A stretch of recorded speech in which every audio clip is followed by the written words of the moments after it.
Alright, so now y'all believe me? I've been literally saying this 5 years. I'm about to break it down for you. 5 years of being overlooked. 5 years of being brushed aside. This wasn't simply a complaint. It was a man finally collecting on everything the culture owed him, and it quickly turned personal. Cause y'all trying to take money out my family's mouth. Money out my family's mouth. And the name at the center of all that anger was Gucci Mane. What 6ix9ine discovered in that evidence shifted everything. Track that set the internet ablaze. On April 10, 2026, the internet seemed to stop. A live stream, an explosive rant, clips, everywhere you looked. At the heart of it all stood a man who had been told for 5 years to stay quiet, now facing the rap world and saying 4 words. Now y'all believe me. For half a decade, Tekashi 6ix9ine has carried a label the culture placed on him and never removed. The man who cooperated, the man who testified, the man who sat in a federal courtroom and named names as his co-defendants stared from across the room. That word, snitch, became tied to his identity and followed him everywhere, online and offline, in every headline, beneath every post, and in every conversation where his name appeared. It became both his ceiling and his floor. No matter what he did, what he said, how many songs he dropped, or how loudly he argued his case, the culture had already decided and refused to change. But on the night of April 10, 2026, Gucci Mane, a man who built his legacy over 2 decades on a foundation that prominently included a very public code of silence, released a song called Crash Dummy that sent the internet into a full spin. When clips of 6ix9ine reacting to the song hit timelines, the reaction was instant and overwhelming. The clips spread across TikTok, Instagram Reels, YouTube reaction channels, and Facebook within hours of appearing on April 10 and 11, 2026, igniting one of the most heated conversations the hip-hop internet has seen in years about street codes, snitching, and how selectively both are applied. Alright, so now y'all believe me?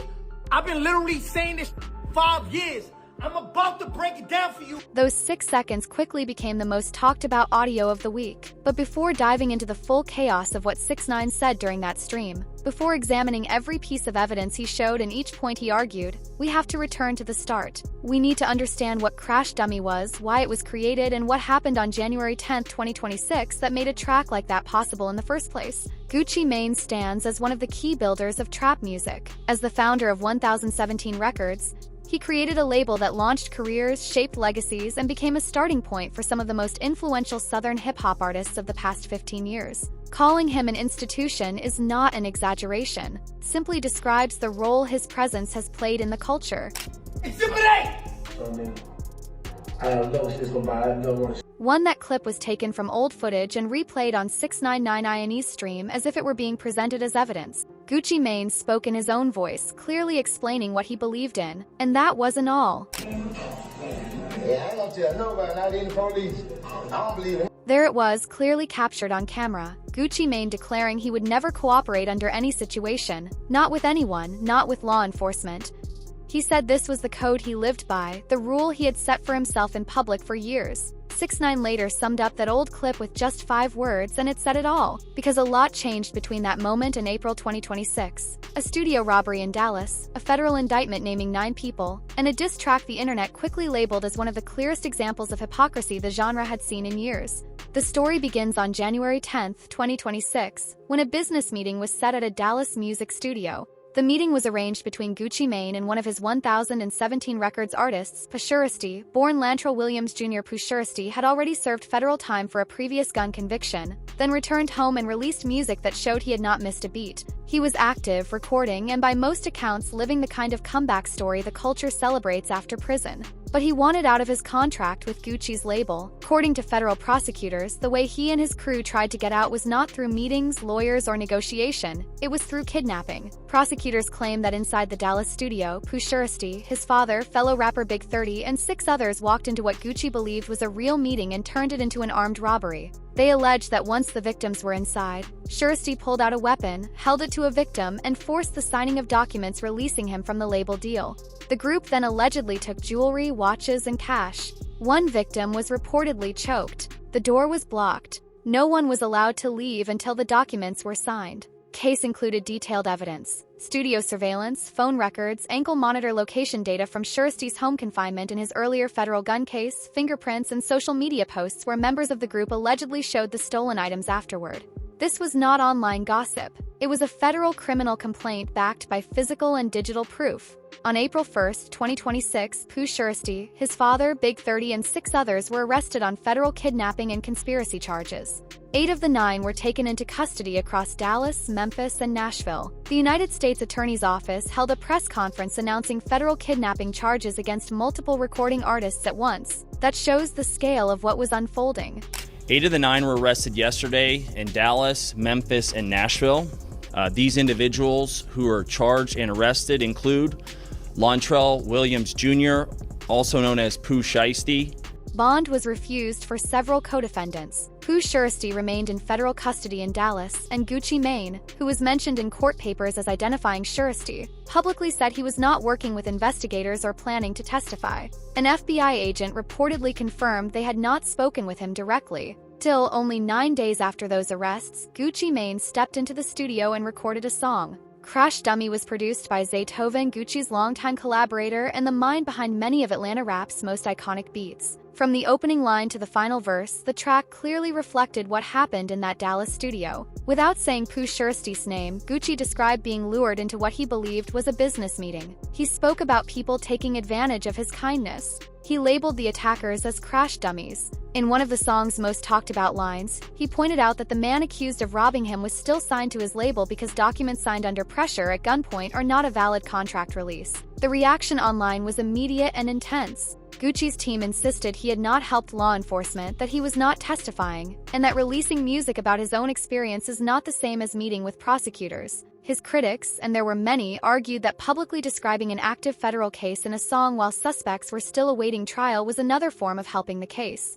They called it dry snitching, and the one person in the entire music industry who was perfectly positioned to amplify that claim more than anyone else was at home watching everything unfold. Then he went live on stream. Do you hear your stupid ass? Yo, I'm gonna put your hand on your commissary. That was 6ix9ine. Years of being told to stay quiet finally breaking through all at once. Now we're going to unpack everything he said and what he truly meant. This is 6ix9ine's case against the code. We return to the night of April 10, 2026, during one of the most intense and historically important live streams hip-hop has seen in years. The stream is hosted by Aiden Ross, with N3 also there. The guest is Daniel Hernandez, known in the culture as Tekashi 6ix9ine, and online as the man people could never stop watching, even when they insisted they had. To fully understand the weight of that stream, you have to keep the entire 5-year journey in mind at the same time. In 2018, 6ix9ine was 22 years old. He had a song playing everywhere, a look nobody could ignore, and a federal RICO case that could have taken away the rest of his productive years if he chose to fight it.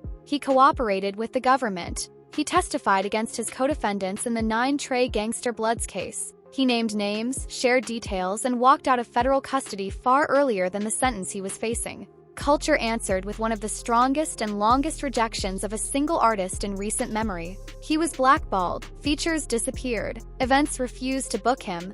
Every time he tried to join a conversation about the industry, he was shut down before he could even finish a sentence. He became the standard people used to measure street credibility. The warning story, the example, the punchline. But for 5 years through all of this, 6ix9ine kept asking the same question. What happens when it happens to someone else? What happens when artists who preach the code the loudest end up in a position where the code cannot protect them? What happens when the federal government comes for someone with real credibility in the culture? Yo, what happened? Remember 6ix9ine situation?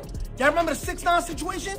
When y'all say, it's the streets, you know what you signed up for? Yet what 6699 was doing on that stream, carefully, intensely, with the steady focus of someone who has practiced this point in his mind for years, was flipping that sentence and aiming it back at everyone who had said it. He cued old clips, one by one, of Gucci Mane explaining the code, replayed them clearly, and set them beside all the events that had unfolded after April 1st, 2026. Now you're a businessman? How many excuses? How many times? No, it's different. He clearly raised a race-based point during the stream session. He said directly that Gucci was given more leniency than he ever received, and he attributed it to race. Suggests culture applies its standards differently depending on who you are and how you look like. That is a heavy and uncomfortable argument that doesn't have a simple resolution either, and it sparked a separate thread of debate running through every comment section simultaneously. Cause y'all try to take money out of my family's mouth. Money out of my family's mouth. Then the stream moved into an unexpected technical direction because one of the most compelling and, depending on your background, most credible parts of 6,699's rant was not the cultural argument or the personal pain. Focused on how federal prosecution actually works in real detail. The justice system does not ground. When I mean the justice system, I mean the Department of Justice, which is United States America versus whatever your last name is, right? This is a man who has been inside a federal courtroom, who has seen a charging document titled United States of America versus Daniel Hernandez, and who understood on a deep level what that represents in terms of the power and resources set against one individual. He went on to explain with a level of accuracy that legal observers noted was essentially correct: the difference between state-level charges and federal charges. He explained what a grand jury subpoena means when it arrives from a federal court. He explained that there is no constitutional provision for the street code. There is no amendment protecting you from contempt charges if you refuse a federal judge's order to testify. Gucci Mane, whether he's telling or his cameraman is telling, right? You know what the feds do? He was laying out the framework because his point was not that Gucci is morally flawed or a bad person himself. His argument was structural, that the federal government works like a machine that does not care what code you believe in or what reputation you have built over 20 years in music industry. The stream finished with something nobody really expected there. Following all the evidence, all the exhibits, all the legal analyses and the cultural arguments and the financial grievances, 6ix9ine picked up a piece of paper and read a Bible verse. Let me read this shit for you. This is God. All who rage against you will surely be ashamed and disgraced. Whether you see that moment as powerful or ridiculous probably says exactly how you feel about everything that led up to it. But no matter the reaction, once those streams were clipped, uploaded, shared, screenshotted, and reposted across every corner of the internet, the impact was already set in motion. The grenade had been thrown, and it was heading straight for the center of the entire rap world, which meant everyone else was about to speak up. The rap community jumps in, and no one can agree on anything. By the morning of April 11, 2026, the clips were moving at the kind of speed we maybe see twice a year in hip-hop online culture. Kind of moment where it is no longer just rap fans paying attention. It is everyone. Your uncle, who has no idea who Pushiest is. Your coworker who asked what a 669 was. The algorithm grabbed these clips and pushed them into every corner of every feed across every platform. Beneath all the noise and confusion, one big question sat at the center, and the culture honestly did not have a clear answer. And whenever there is no clear answer, what follows is a flood of opinions coming from every direction at the same time. The first voice to cut through the chaos with something sharp, memorable, and instantly quotable was Freddie Gibbs. Within hours of crash dummy dropping, Gibbs went straight to Instagram stories and, with the concise delivery he is known for, gave a reaction that the internet quickly turned into a permanent piece of this story. He wrote that the entire situation had to be artificial intelligence, because the idea that a man of Gucci Mane's stature would release a song describing a federal crime on a beat from his most legendary producer was simply too unbelievable to be real. His second post was even simpler and more perfect, becoming a meme before the day ended. A man had snitched on a Zethoven beat. The rare agreement between Gibbs and 6ix9ine on this point, two people who rarely agree on anything, became a story inside the story. DJ. 6ix9ine approached the issue from another perspective but ended up at a similar conclusion, and his version of the double standard argument was the most forceful. He argued on stream that hip-hop as a culture actually owed Tekashi 6ix9ine a formal apology. His point was simple. In 2018, 6ix9ine cooperated with the government and was instantly and permanently rejected by the culture. The blackball was complete, and it happened fast. Then in 2026, Gucci Mane released a song openly describing the details of an active federal kidnapping case involving one of his own artists. Instead of an immediate judgment, the culture spent days in nuanced debate, sharing different viewpoints and careful explanations. 6ix9ine highlighted that there was documented video evidence of 6ix9ine's own kidnapping, showing he had been physically abducted and robbed before he ever cooperated, a fact the culture had repeatedly ignored when deciding how to label him. He argued that this selective use of standards was impossible to defend logically. 6ix9ine debated this at length with Wack 100, who argued that Gucci Mane's situation was fundamentally different because the robbery had already been captured on camera. Proof was already there before the song ever existed. Gucci did not hand prosecutors any new details. The studio already had footage. The phone logs were already in place. The ankle monitor data was already in government possession. From WAC 100's perspective, creating a song about something that happened to you is not the same as walking into a government office to give testimony. He framed it as an artist working through trauma, and he stressed that this difference is important. The larger question, whether there is a real legal or moral gap between directly cooperating with prosecutors and publicly telling the story of an active federal case through music, became one of the most thought-provoking debates to come from the entire situation. There is no simple answer, and that uncertainty helped keep the discussion alive. Waka Flocka Flame then added a new angle that shifted the conversation about security in a way many people had not considered before his remarks spread. Waka shared a personal story from his time working with Gucci, describing how he was introduced to a member of Gucci's security team. When I did my video with Gucci Mane, I went to Atlanta, and I met Gucci Mane for the first time, and we did our song, we did the video. That detail alone set the scene, but what came next changed the tone of the conversation and moved it in a completely different direction. I'm an off-duty officer, and I'm a retired police officer. That's what he said, I'm a retired police officer. A retired police officer was working security for Gucci Mane present, according to Waka's framing, as part of Gucci's regular protection team. Waka's point was careful and important. When a law enforcement officer, whether active, retired, or off-duty, is present during a crime, that person follows a completely different code than the hip-hop street code. They carry their own responsibilities. They cannot simply be told by an employer to overlook what they saw. Culture can debate what Gucci Mane is or isn't required to do, but the retired officer beside him answers to another authority. In a federal kidnapping investigation, the presence of even one person with a law enforcement background in the victim's circle changes what the government can access, what it can require, and how fast it can build a case that was always going to be built. Waka was clear that he was not personally calling Gucci a snitch. He was pointing out the reality that when law enforcement is part of your everyday team, the idea that the code can stand as a wall between you and the federal government becomes far more complicated.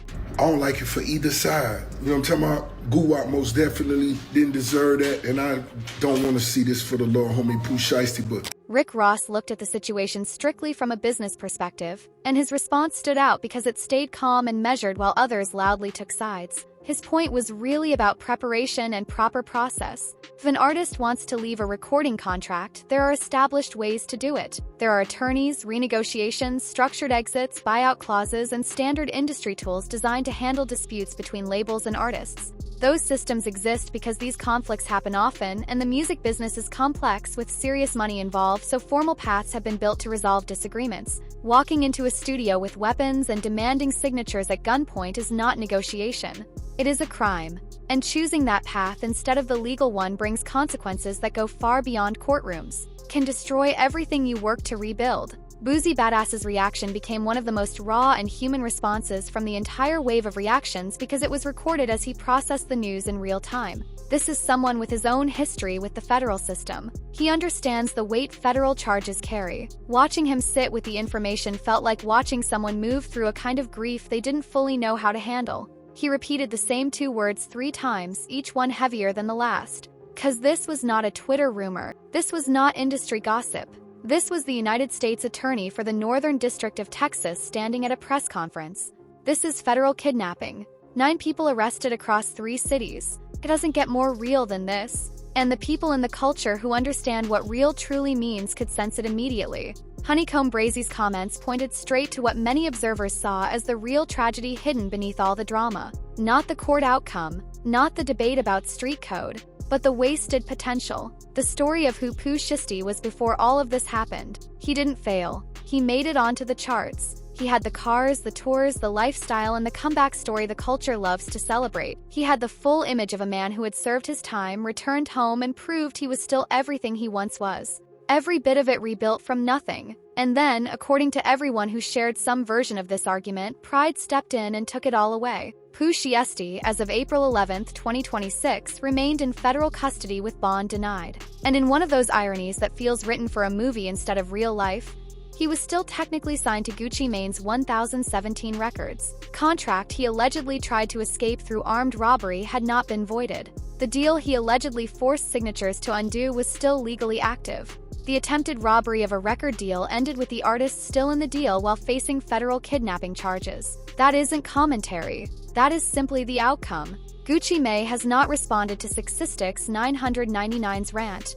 As of April 11, 2026, he has not addressed the street code accusations, has not spoken publicly about the viral clips, and has not released any statement in response to the wave of reactions across the industry. Whether that silence is strategy, dignity, or something else entirely, only he knows. But without a response, the internet has continued filling the space with its own verdicts. And that brings everything back to the one person who set the hole. This conversation keeps moving forward. It isn't about Gucci, not 6ix9ine, and not the Dallas studio. Circles back to a man with rainbow hair and a face covered in tattoos who has spent 5 years sitting outside hip-hop's inner circle, pointing at the walls and saying, "The code is not what you think it is. Code is not a principle. It is a performance." And when your moment comes, when the government places your name on that paper and the United States of America is sitting across the table, you discover what the code really means, which in many cases is far less than you believed. 6ix9ine's stance throughout this entire discussion has never been that the code itself is wrong. His argument is that the code is enforced selectively and randomly, with a pattern that follows popularity and cultural loyalty and little else. And whether you support him or dislike him, and most of the rap internet clearly leans toward the latter, the events of April 2026 have given that claim more solid, documented, real-world evidence than ever before. The situation is still unfolding. The legal case against Puyi Big 30 and the co-defendants continues. Fresh reactions appear every hour across every platform, and somewhere within all this noise, among the clips, the memes, the Exhibit A's, the Bible verses, and the Zovan beats, hip-hop is facing a question it does not have a simple answer to. What does the code really mean? Who does it truly protect? And is it even a code at all, or just a story the culture keeps telling itself?